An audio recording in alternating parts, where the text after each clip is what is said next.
Hello BookTube, it's me, Sadie, and I'm back to record my January wrap-up.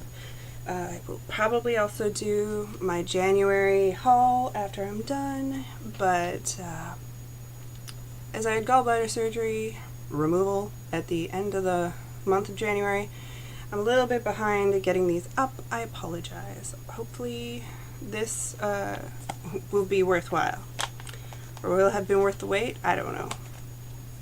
I don't know what I'm saying. I'm just babbling. Let's get right into it, shall we? Okay.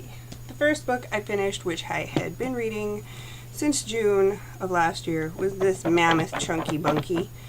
And it's War and Peace by Leo Tolstoy. I also had this on my Kindle, as the Penguin editions are done by Rosemary Edmonds, so they were really close in translation, so I could flip back and forth between the two of them if this was getting too heavy for me. And I really enjoyed it. However, I want to make a distinction. I enjoyed most of it, but the epilogue is in two parts, and the second part did not need to be there. The entire second part, which was in this one, is from 1400 to 1444. So 44 pages for part 2 of the epilogue, in very tiny print too, like ridiculously tiny. And that was all Tolstoy expounding upon power and various other history, points of view of history. It didn't have anything. Like, okay, tangibly it would be some form of background for this, but it could have been put in an appendices. As an actual portion of the book, it didn't need to be there, and it bugged the living crap out of me. But the rest of it, I really enjoyed. I actually started to care about the characters. I knew who they were.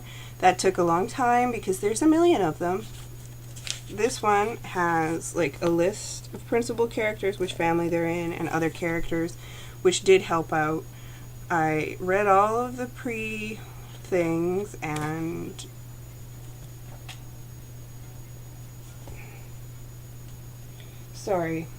phone call. And it's clearly a telemarketer. So, yeah. Finally finished War and Peace. I'm not going to try and explain what this is about, aside from a bunch of Russians during the Napoleonic War and how their lives are interconnected and the things that occur to them. Part of it really annoyed me, but that's because there was a lot of war. And it is the Russian Napoleonic War, so it was a lot of automation. So yeah, it was just, those areas were a slog. Where it was too much about the war was a slog. I really enjoyed how the dynamics of the different groups of people while they were in the cities, and how the cities were affected, and how it affected the way they talked and the way they behaved. I found that all really interesting, and I may never read it again, but I read it. And I feel like that is like a life accomplishment at this point. And it's not really a book review, it's more of me telling you how I feel about things. As Steve Donahue said, you know, lots of just reactions and personal takes, and that's what you're going to get from me most of all. Hi, Kachansky. Purry cat. Purry cat purrs. She mewed, she wanted up.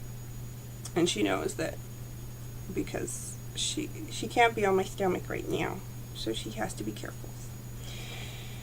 Also, and these are not in any particular order because I can't remember what order I finished them in, and I didn't put them in an order of how much I liked them. So I read The Devil in White City, Murder, Magic, and Madness at the Fair That Changed America by Eric Larson. Shiny. There we go. And I had previously read, do they have his previouses in here? No, they don't. In the Garden of Night, the one about World War II, and I loved that one, so I figured I would really enjoy this one, which I kind of did and I kind of didn't. I felt like it could have been 2 books. One about H.H. Holmes and one about the fair getting built.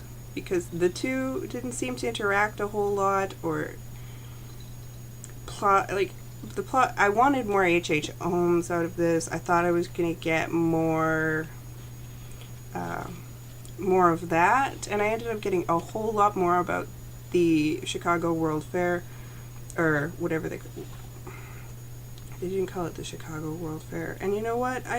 I'm indifferent to that fair and everything that went on and how many people died. And yeah, I probably should care about how many people died and everything, but it just wasn't my jam. I cared more about what H.H. Holmes was doing, and quite frankly, I could have watched a serial killer biography or read a biography about him, and I would have gotten more out of it. I was expecting that this would be more in the Night Garden of the Beasts or whatever than this one actually was. It says it's a spellbinder that intertwines the true tale of 2 men, and I don't think it does. I think the architect is very separate from H.H. Holmes, and H.H. Holmes just happens to utilize the World Fair being there, or not the World Fair, whatever they call it, the fair, to get more victims. He basically uses it as a plot to his own ends, which is fine. I have no problems with this, but not what I was expecting. It was a decent read, though. It was, and if you like reading about history and like that kind of thing, it's very architectural, it's very historical. Like, I'm sure you'll enjoy it, and I'm sure you'll enjoy it if, when you want serial killers, you want no gore, because there's very little gore in here. But I expected more from it, and I guess that was my main problem.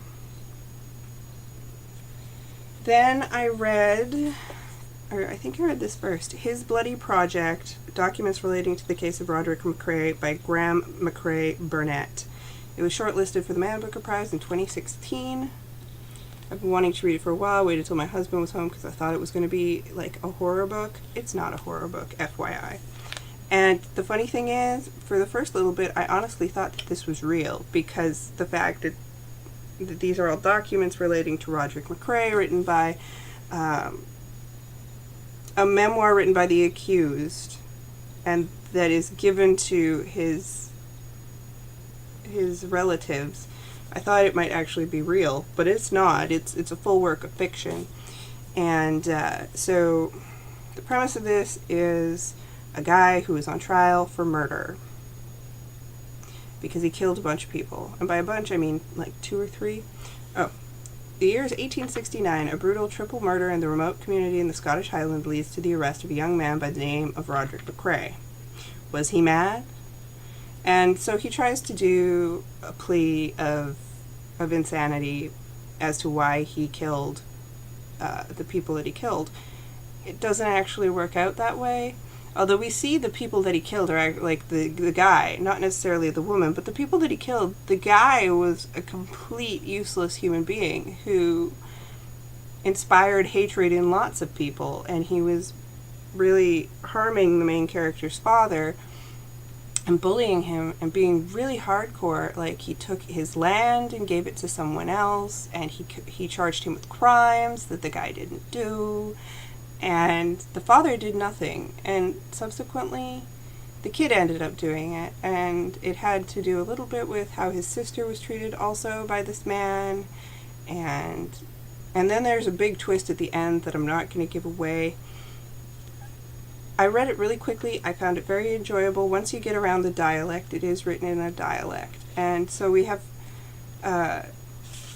statements by the residents of Culdui, the map, the account of Roderick McRae, medical reports, the trial. There's just so much going on here, and it does it really well. I enjoyed it. I just thought it was going to be a lot more gory, and kind of made me sad that I waited till my husband was home to read it, because I feel that I wouldn't have been scared by it on my own. I wait to read those books until my husband's home, because I might trip myself out, but no. It is, however, good if you like a little bit of a mystery, a little bit of like 1897 or 1869 old school stuff.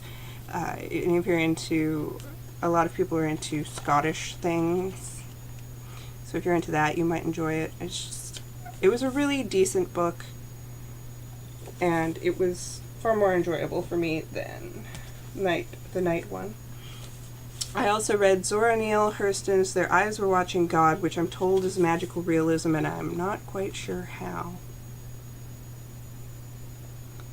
I feel like I should know how this is magical realism, and maybe it was the fact that I was under the influence of some painkillers, but I didn't really get it. The magical realism. I understand how this is one of the premier works of African American fiction. I understand why she's so big and why it's such a big deal.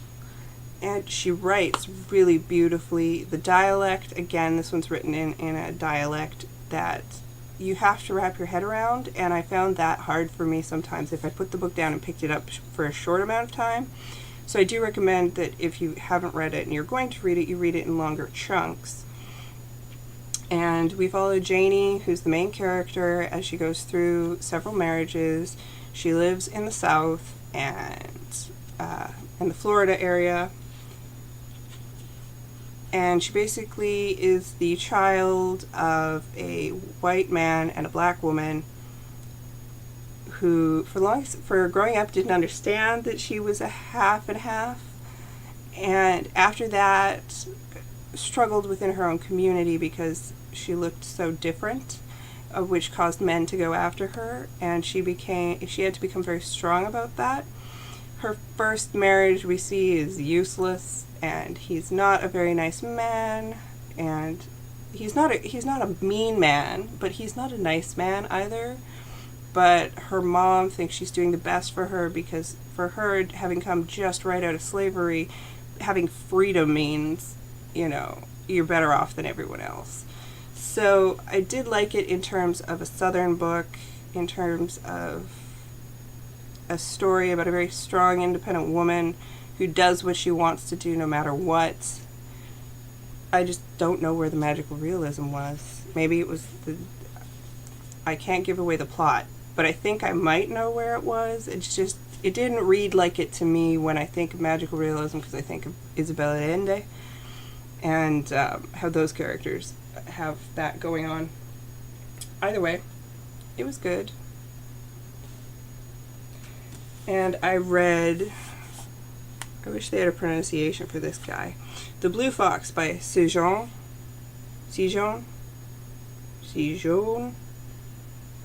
It's got an umlaut, so does that make it like Bjork? Or it would be O.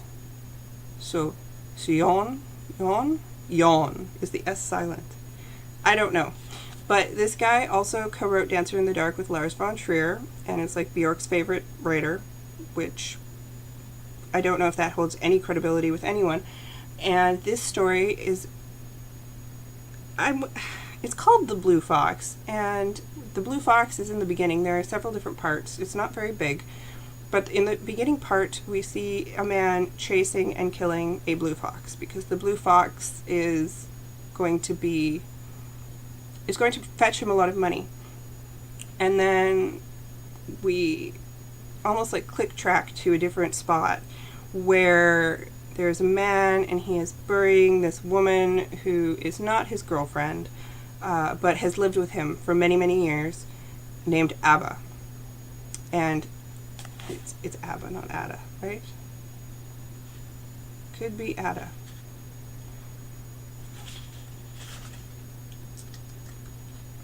It's in the town of Brecca.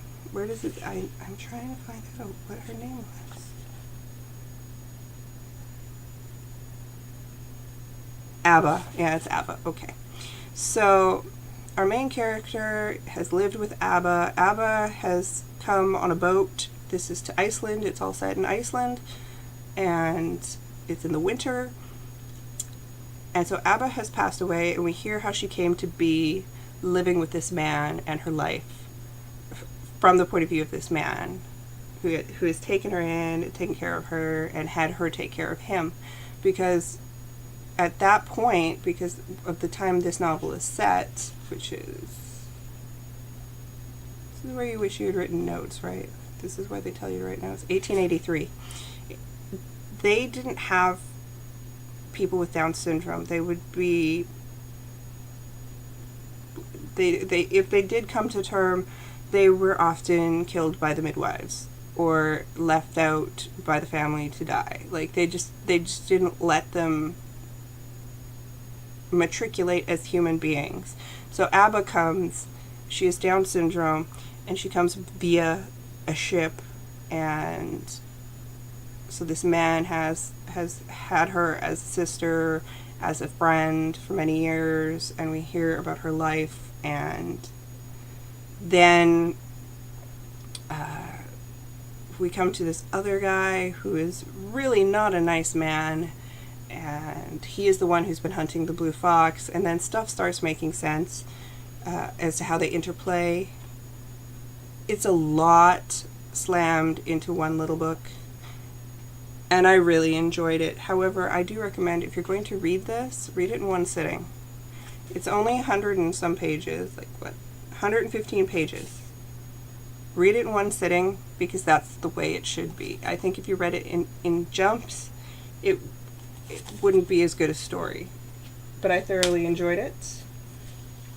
I read The Lesser Blessed, novel by Richard Van Camp. He is a Canadian from the Northwest Territories. He was born in Fort Smith. He is a member of the Dogrib First Nations. He has many children's books under his belts. This is one of, I've heard it being called young adult. I've heard it called adult. I would say it would be for older young adults. Boop. Older young adults or adults. It is about a group of teenagers and their lives on the Dogrib First Nation, and particularly our main character, Larry, who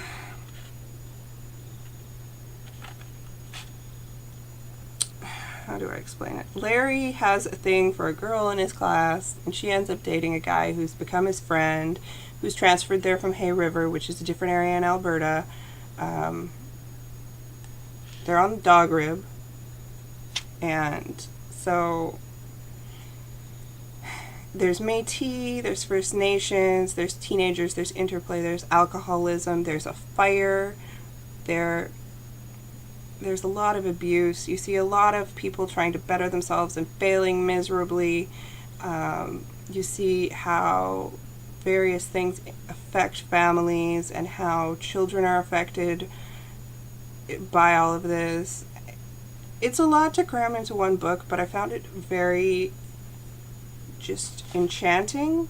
And I don't know that enchanting is the right word, but it sucked me in, and I really wanted to I really cared.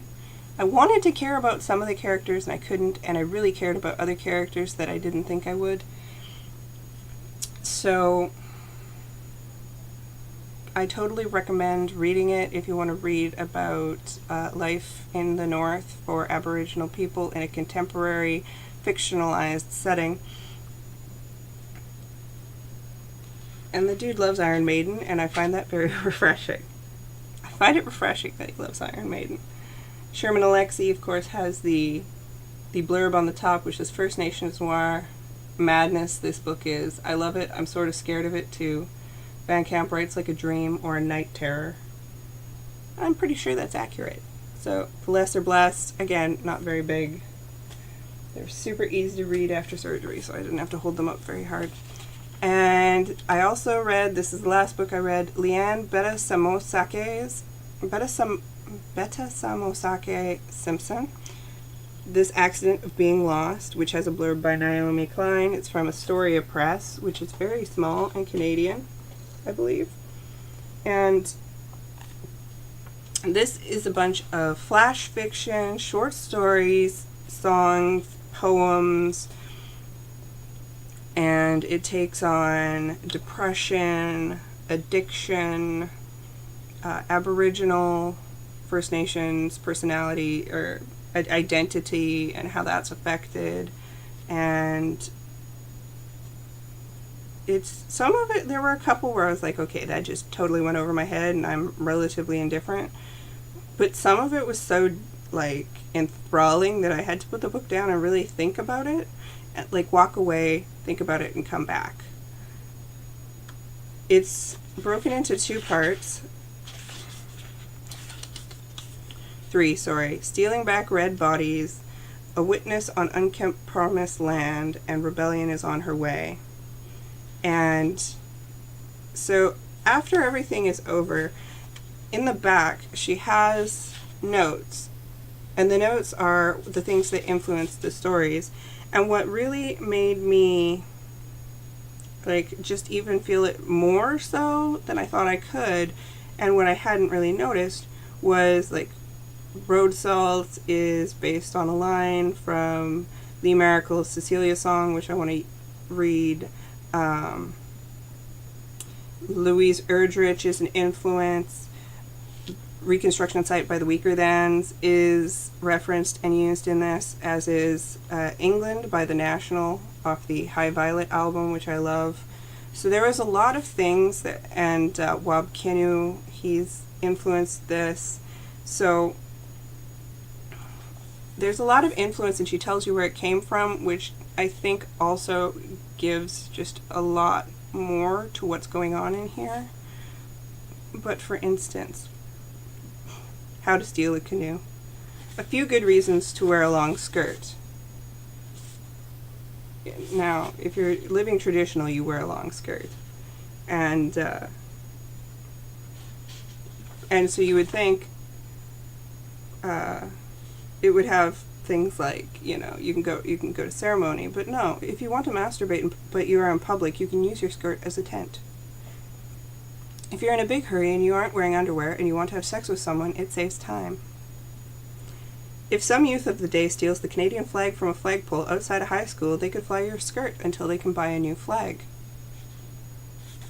So there's those that I found really interesting. Like the poetry, the songs, very interesting. 22.5 minutes, this little short story here is written about a person who's trying not to contact someone after they've broken up, and she says she's going to go 40 minutes, but because the way culture's become and because how nearby your phone is, she believes that 22.5 minutes is the new 40 minutes.